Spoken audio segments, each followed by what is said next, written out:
Hello friends, नमस्कार। जय जगन्नाथ। आज मत खाइबा को भारी इच्छा है आलू परोटा, जहाँपाई आमको दरकार गाजर, बीट, पियाज, टमाटो से गुड़ाक कटाकटी होकर रखाई आमको दरकार आलू आलू जहाँ आम परोटा भितर रखा भारी टेस्ट लगे।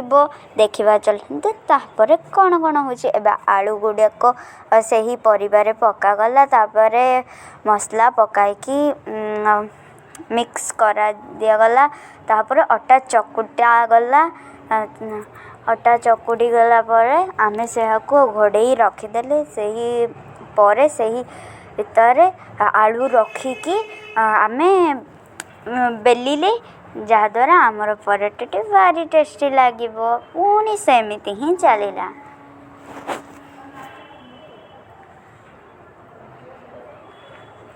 देखंतु आमर एबे तावारे तेल पकाई से परोटा गुड़िक कर भारी टेस्टी लगे। आपण मैंने यही रेसिपी को निश्चय केबे ना केबे ट्राए करेंगे। मो चैनल को नुआ आसी सब्सक्राइब करेंगे एवं कमेंट निश्चय देवे। कमेंट देवा को भूल जाबेनी। बाय। जय जगन्नाथ।